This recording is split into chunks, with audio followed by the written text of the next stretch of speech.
de Dieu, salutations victorieux célestes, ouvrage Amélie Neuve Église. En ouvrant le Coran, quelques clés de lecture. Sans avoir lu elle-même le Coran, toute personne n'a pas manqué un jour au travers d'un article de journal ou d'un débat télévisé de se trouver confronté à l'un de ces versets. La présence croissante de l'islam dans le débat public après le 11 septembre 2001 et en France, en conséquence d'enjeux de politique interne, confronte les néophytes à d'abondantes citations de versets dans les médias. Leur traduction n'est pas toujours précise et parfois franchement déformée. Mais qui plus est, ces versets sont le plus souvent cités de façon séparée, sans être mis en parallèle avec d'autres versets, et souvent dans le but non pas de présenter le Coran, mais de l'utiliser pour condamner l'islam et justifier une politique précise à son égard. On fait donc beaucoup parler le Coran en lui faisant dire ce que l'on a décidé de lui faire dire. Un tel procédé risquant fort d'aboutir à lui faire dire ce qu'il ne dit pas. Le Coran est alors utilisé a posteriori à la suite d'une décision intellectuelle ou psychologique par les médias en vue de confirmer certains préjugés, que l'islam est violent, opprime la femme, etc., mais aussi par les musulmans eux-mêmes pour justifier une idéologie d'intolérance ou au contraire de respect, où l'on insiste sur la compatibilité de l'islam avec la démocratie, l'individualisme, la laïcité, etc. Dans tous les cas, le procédé est le même. On part d'une idée préconçue pour faire ensuite une lecture sélective ne retenant que le verset ou la partie de verset qui viendrait confirmer une telle idée. Répétée en boucle, ces idées contribuent à la création d'une pensée et d'un inconscient collectif au sujet du Coran et de l'islam. Si le Coran se veut un livre de guidance, et prévient lui-même que la lecture qui pourra en être faite en égarera beaucoup. Nombreux sont ceux qui s'égarent et nombreux sont ceux qui guident. Al-Baqarah, la vache, sourate 2, verset 26. Face à ce constat, un mode d'emploi général de lecture y est donné. Voici un livre béni. Nous l'avons fait descendre sur toi afin que les hommes méditent ces versets et qu'ils réfléchissent ceux qui sont doués d'intelligence. Sad, sourate 38, verset 22. Très certainement, nous avons exposé tout ceci dans ce Coran afin que les gens réfléchissent. Al-Isra, le voyage nocturne, sourate 17, verset 41. Le Coran n'invite pas ses lecteurs à le lire comme on lirait une simple histoire, mais à réfléchir et méditer sur ces versets. Réflexion sur leurs mots et significations, mais aussi sur le rapport entre les versets, la portée de leur récit. Cet article a pour but de mettre en relief certaines caractéristiques à la fois du Coran et de la pensée qui pourront permettre à la réflexion de s'exercer sur un terrain plus clair. Toute réflexion féconde s'accompagne de conditions. L'une d'entre elles étant de prendre conscience des préjugés que nous avons au sujet de l'objet de notre réflexion. L'esprit humain a naturellement tendance à appréhender les choses au travers des propres catégories de son esprit et l'idée qu'il s'en est préalablement fait plus ou moins consciemment. Il échoue alors à saisir la spécificité de l'objet et ne fait qu'épaissir la couche de ses propres préjugés. Une réflexion sur le Coran implique donc préalablement de rendre capable de laisser l'objet se présenter lui-même sans l'avoir auparavant chargé de 1000 projections et de saisir sa nature spécifique. Pour les lecteurs non arabophones, il nécessite parallèlement une prise de conscience de certaines difficultés de compréhension issues à la fois de la langue, de la culture, de l'histoire et de sa propre psychologie. Le but de cet article n'est pas d'arriver à la conclusion selon laquelle il faudrait avoir lu des dizaines de volumes de commentaires et connaître parfaitement l'arabe avant d'ouvrir le Coran, mais plutôt d'attirer l'attention sur la base d'une phénoménologie à la fois du livre et du lecteur, sur leurs spécificités respectives afin de réduire certaines distances et miroirs déformants entre le sujet et son objet. Le Coran comme rappel. Le Coran se présente avant tout lui-même comme un rappel. Rappel tout d'abord du message délivré par l'ensemble des prophètes ayant précédé le prophète Mohammed. Ce rappel est fondé sur l'invitation à n'adorer qu'un Dieu unique. Aussi bien avons-nous demandé à chaque nation un envoyé. Adorez Dieu, éloignez-vous de l'idole. Sourate les abeilles. Sourate 16, verset 36, et en conséquence à vivre sa foi dans le cadre d'une religion. Il vous a légiféré en matière de religion ce qu'il avait enjoint à Noé, ce que nous t'avons révélé, ainsi que ce que nous avons enjoint à Abraham, à Moïse et à Jésus. Établissez la religion et n'en faites pas un sujet de division. Sourate Al-Shura, la consultation, sourate 42, verset 13.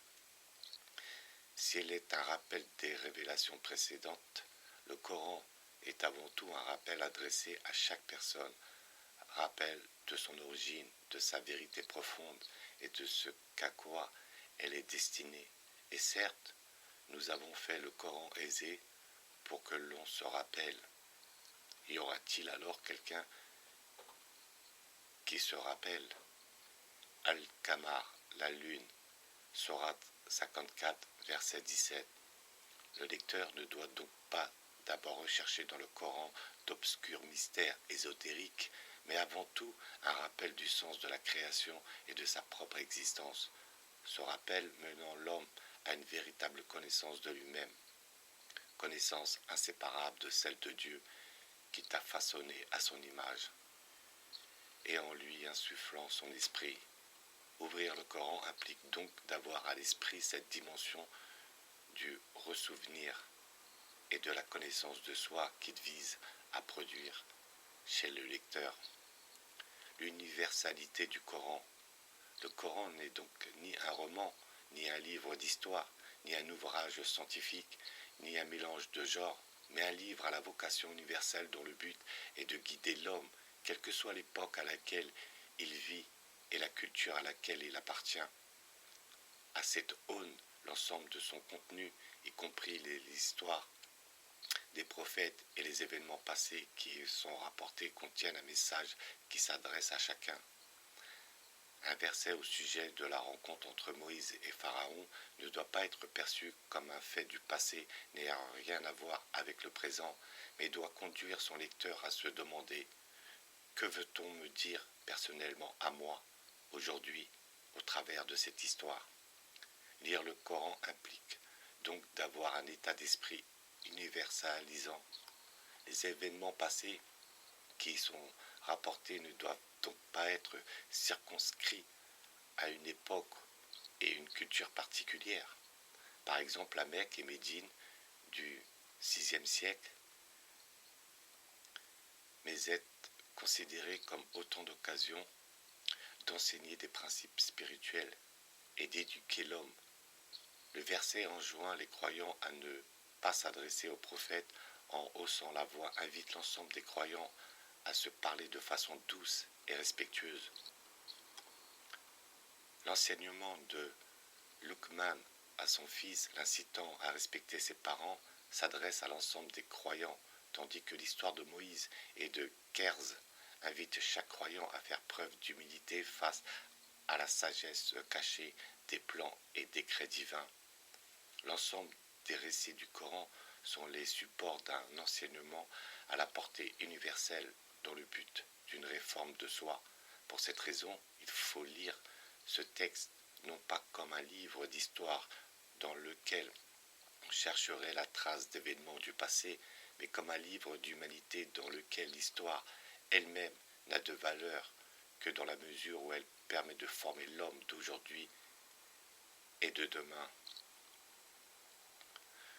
Dans ce sens, le récit de la rencontre entre Moïse et Pharaon vient nous enseigner qu'il faut accepter le message des prophètes, que les injustes connaissent une fin funeste. À un niveau de lecture plus profond, Moïse et Pharaon symbolisent deux dimensions présentes en nous, l'une qui tend vers la foi et la soumission à Dieu, l'autre vers la rébellion et l'arrogance.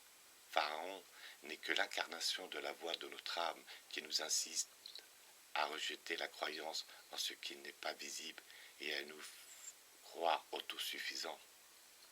Les divers personnages de ces récits incarnent les complexités de l'âme humaine et participent à ce rappel, passant à la fois par la connaissance et l'éducation de soi. Lire le Coran ne nécessite pas de connaître en détail l'histoire religieuse et les circonstances des révélations des différents versets, mais de réfléchir en quoi chacun des versets nous concerne aujourd'hui. En s'efforçant d'extraire les vérités intemporelles des événements particuliers, le lecteur saisira le sens profond du Coran et le lira, comme le recommandait le Tezo Sohraouardi, comme s'il n'avait été révélé que pour lui-même. Association d'idées, culture et sens des mots. Néanmoins, tout lecteur non arabophone souhaitant lire le Coran doit passer par une traduction. Outre les problématiques particulières liées à la traduction d'un texte sacré en général et du Coran en particulier, dont la langue arabe et la rhétorique fait partie intégrante du sens et de la puissance du message. Les mots dont le traducteur se sert pour traduire dans une autre langue ne sont pas neutres, mais au contraire chargés d'un passé et de connotations particulières propres à chaque culture. Il éveille dans la conscience du peuple qui les utilise une multiplicité de significations liées à son histoire ayant façonné ses représentations collectives. Le passé religieux d'une nation pourra ainsi avoir une influence sur la façon de penser et d'appréhender l'idée de la religion. En traduisant le mot arabe din par religion, le sens sera transmis. Mais dans l'esprit d'un Français, ce mot pourra éveiller tout un ensemble de représentations telles que un prêtre, une église, une icône, une croix, mais aussi peut-être l'inquisition, des persécutions, un contrôle des consciences, alors que des représentations totalement distinctes viendront à l'esprit d'un musulman ou d'un bouddhiste lorsqu'on traduira ce même mot dans leur langue.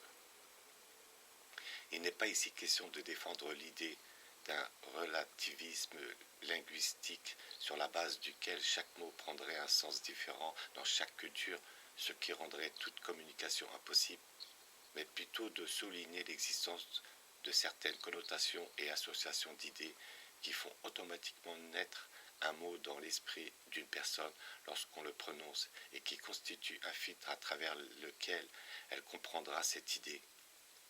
Une lecture du Coran doit donc s'accompagner d'une prise de conscience de l'existence de ces faisceaux de représentation, positives ou négatives, issus de la conscience collective des médias ou d'un vécu personnel à propos de l'islam qui habitent son esprit et sont susceptibles de biaiser sa réflexion. Prenons le mot arabe kafir, qui revient régulièrement dans le Coran et est souvent traduit par le terme infidèle ou mécréant. Pour un Français, ces termes auront tendance à susciter en lui des représentations très chargées négativement, telles que l'inquisition, l'apostasie, la torture, etc. Autant de représentations issues de sa propre histoire, celle de la chrétienté médiévale, qui a contribué à charger certaines expressions religieuses de connotations qu'elles n'ont pas dans un autre contexte. S'il n'y a pas conscience de ces préjugés, ces mots auront tendance à produire un sentiment de rejet chez le lecteur et à étouffer le concept sous un ensemble de significations qui n'ont rien à voir avec l'idée originelle qu'il souhaite transmettre et son sens précis dans le texte coranique. Si le terme de mécréant évoque des événements à connotation politique et extérieure dans une conscience occidentale, il exprime dans le Coran un état psychologique intérieur. Le terme de kafir désigne originellement les agriculteurs qui sèment la semence dans la terre.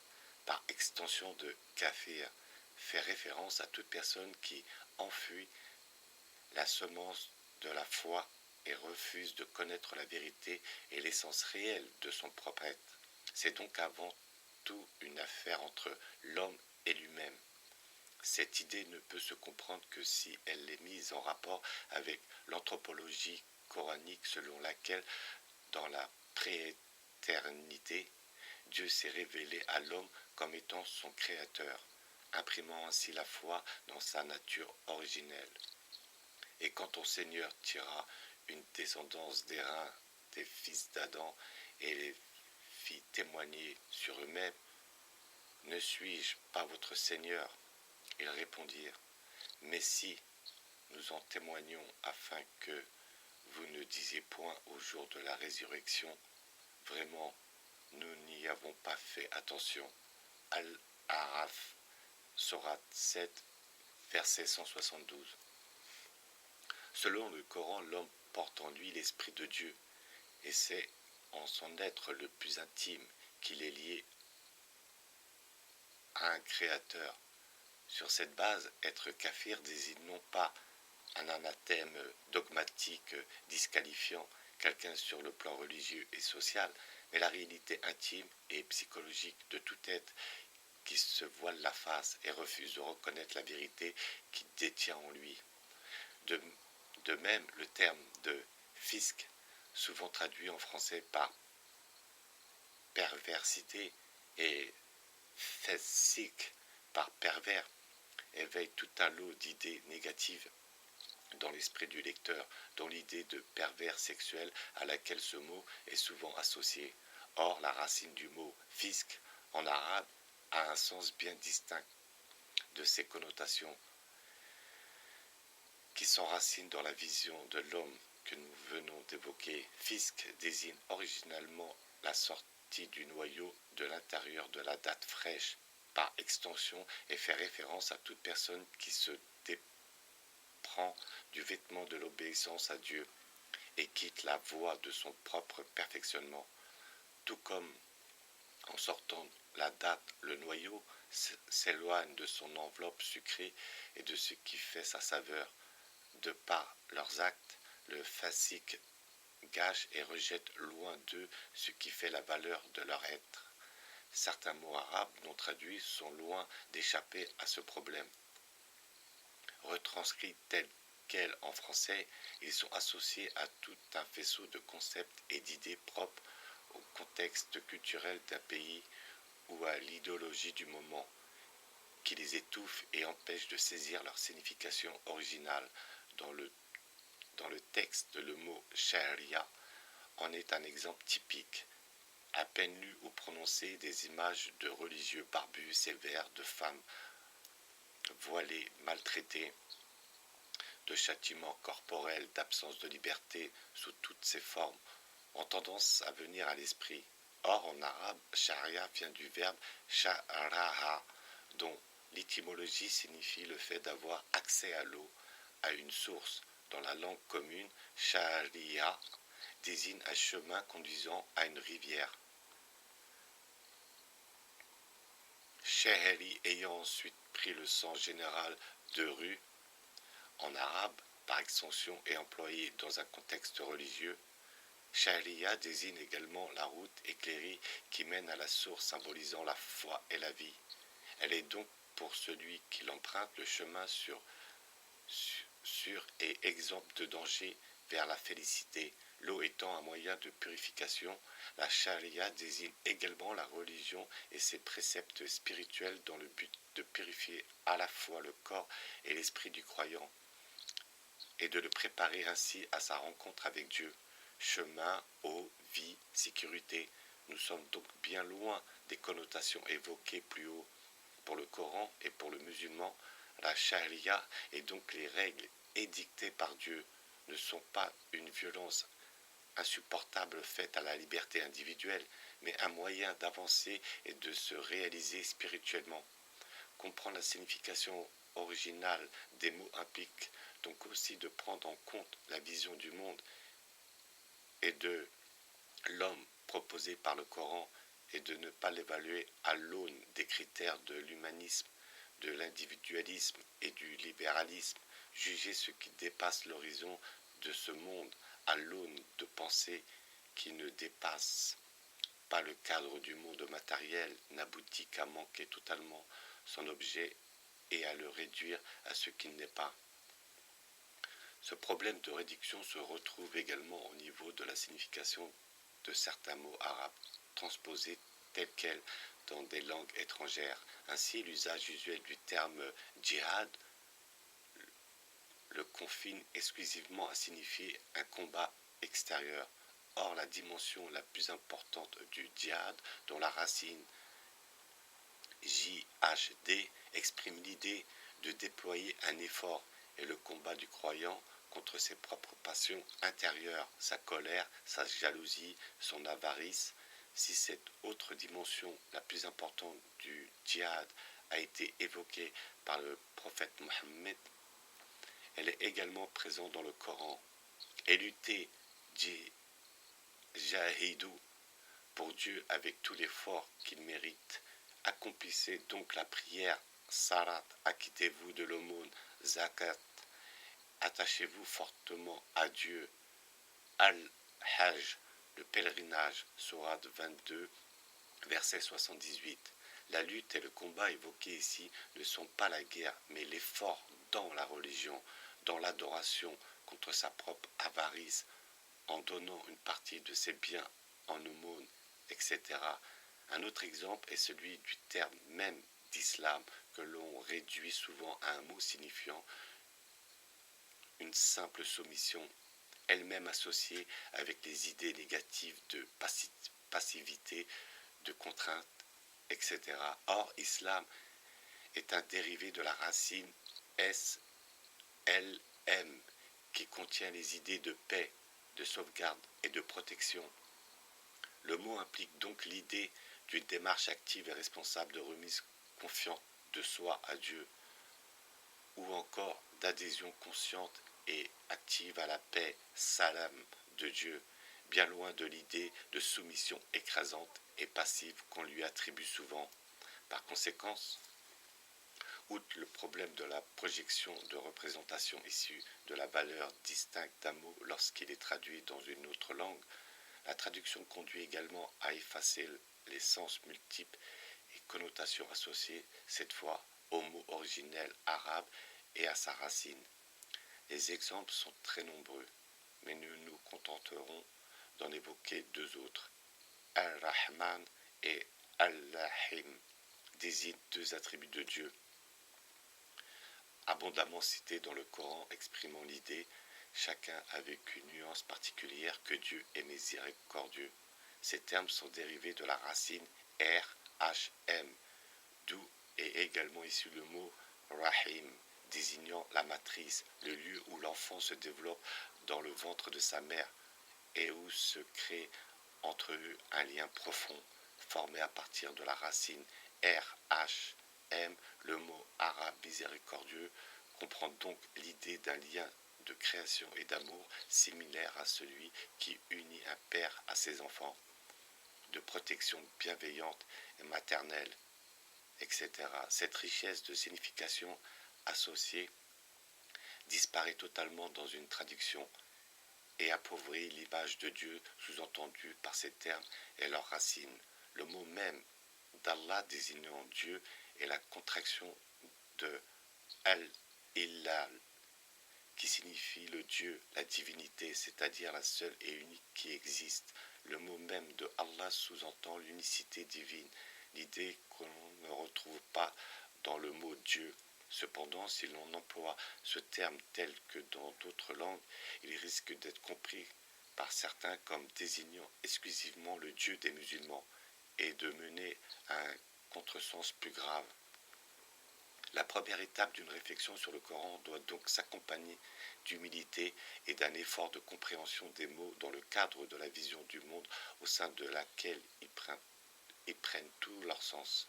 Pour ce faire, point n'est forcément besoin d'étudier la langue arabe et ses racines dans leurs détails, mais de mettre de côté ses préjugés pour tenter de saisir l'esprit du message du Coran.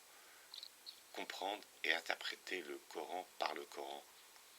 Si le fait de couper les mots de la vision d'ensemble dans lequel ils s'inscrivent empêche de saisir leur sens, la même logique s'applique également aux versets. Le Coran n'est pas une énumération de versets sans rapport les uns avec les autres, mais un tout harmonieux. Chaque verset peut et doit donc être compris et éclairé par les autres. De nombreuses méthodes de compréhension et de commentaire du Coran ont été proposées au cours des siècles, dont le point commun était de l'évaluer à partir d'éléments et de théories extérieures, théories scientifiques, philosophiques, linguistiques, mais aussi paroles supposément attribuées au prophète Mohammed, aux imams. Néanmoins, ces méthodes comportent le biais d'évaluer le Coran à partir de ce qui lui est étranger. En établissant des critères d'évaluation de façon libre, elles sont donc susceptibles de le réduire à une dimension qui n'est pas la sienne et de lui faire dire à peu près ce qu'elles veulent. Ainsi, un sociologue étudiant le Coran et la religion en général aura tendance à le réduire à un simple phénomène social et manquera totalement la spécificité de son objet. La méthode d'interprétation du Coran par le Coran qui a été recommandée par le prophète et les 12 imams eux-mêmes et selon laquelle chaque verset et passage permet de venir éclairer et confirmer le sens des autres a l'avantage de mettre en relief le regard du Coran sur lui-même et non seulement le point de vue d'une école ou théorie particulière.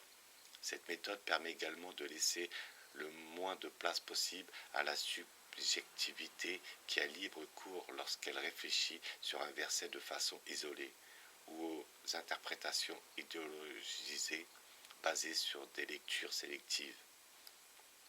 En outre, le Coran se définit lui-même comme un éclaircissement de toutes choses. Les abeilles, sourate 16, verset 89. Si un livre peut éclairer toutes choses, il peut donc logiquement s'expliquer lui-même et fournir les principes de sa propre compréhension. Sur cette base, chaque verset coranique existe en rapport avec celui qui le précède et celui qui le suit, et aussi en rapport avec l'ensemble des autres versets. Trouver et essayer de comprendre ces liens est un aspect central de toute réflexion au sujet du Coran. Un exemple d'interprétation du Coran par le Coran. Le Coran présente Dieu comme le créateur de toutes choses. Al-Zumar, les groupes, sourate 39, verset 42. Selon un autre verset, il a bien fait tout ce qu'il a créé. Al-Sajda, la prosternation, sourate 32, verset 7. En croisant ce verset avec le précédent, nous en déduisons que la création va de pair avec la beauté. Néanmoins, d'autres versets du Coran évoquent l'existence du mal et du laid. Sur la base des versets précédents, nous comprenons que le mal n'est pas créé et que son existence n'est que relative. À titre d'exemple, le serpent est nuisible par rapport à l'homme, mais non de façon absolue. De même, certains actes laids sont issus de l'homme comme être libre et non le résultat d'une création divine. Sur cette base, le Coran invite à considérer l'ensemble de la création comme belle et harmonieuse en soi et enveloppée de bonté. Ma miséricorde embrasse toutes choses. Sourate 7, verset 156. Il vise à faire sortir l'homme de l'étroitesse de ses considérations et à lui donner une vision plus profonde du monde, dont chaque aspect est une manifestation de la beauté divine créatrice. Dieu, il n'y a de Dieu que lui, les noms les plus beaux lui appartiennent. Taha, sourate 20, verset 8. Il n'y a rien dont les réserves ne soient pas auprès de nous. Nous te le faisons descendre que d'après une mesure déterminée. Al-Hijj, Sourate 15, verset 21. Lorsqu'il prend conscience que tout ce qui existe est une manifestation de la beauté divine, l'homme contemple le monde avec un autre regard. Sa foi augmente ainsi que son amour pour la source de cette beauté. Les croyants sont les plus zélés dans l'amour de Dieu. Al-Baqarah, la vache, Sourate 2, verset 160.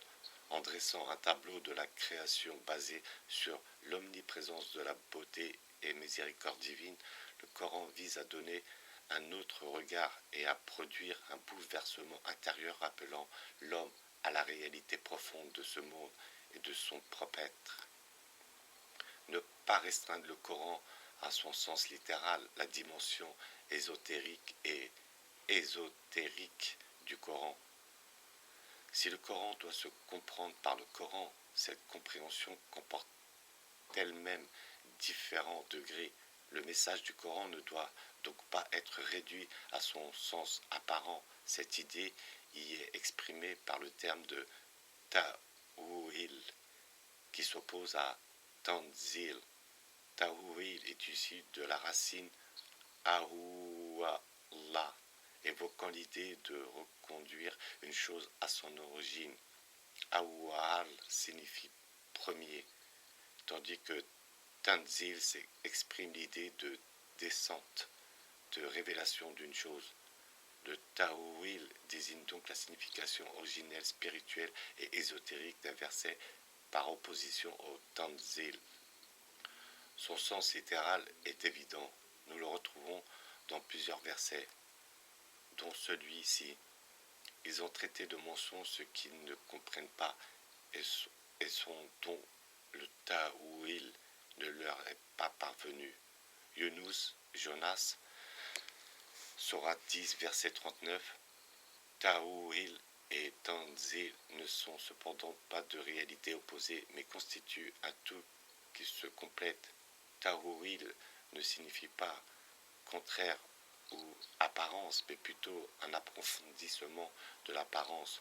Comprendre le sens profond d'un verset n'aboutit donc pas à mettre de côté le sens apparent. Ce fait s'ancre dans une réalité ontologique, selon laquelle le Coran lui-même a son origine et son archétype original dans la mère du livre, al-Kitab, dont le livre que nous lisons n'est que la manifestation au niveau de l'existence terrestre. Nous en avons fait un Coran arabe afin que vous raisonniez, et auprès de nous, dans l'écriture mère, l'original du ciel sublime et rempli de sagesse, Al-Zukhruf, l'ornement, Sourate 43, versets 3 et 4. De l'exotérique à l'ésotérique d'un verset, le sens apparent du adorer Dieu ne lui associe rien. Al-Nisa, les femmes, Sourate 4, verset 36, et qu'il ne faut pas donner d'associer à Dieu en adorant les idoles, comme l'évoquent ces autres versets. Évitez la souillure des idoles. Al-Hajj, le pèlerinage, Sourate 22, verset 30. En réfléchissant au sens profond de l'adoration, nous comprenons qu'adorer n'est pas seulement un acte extérieur consistant par exemple à se prosterner devant une statue, mais avant tout un état intérieur conduisant à se soumettre à l'objet ou la personne adorée et à lui obéir. En opérant un retour sur soi, nous réalisons que si nous ne sommes pas en apparence polythéistes, nous passons en revanche notre temps à nous soumettre à nos envies, nos désirs, qui deviennent autant d'idoles intérieures, nous éloignant de Dieu. N'as-tu pas vu celui qui prend sa passion pour une divinité? El-Jatiya, l'agenouillé, Sourate 45, verset 23.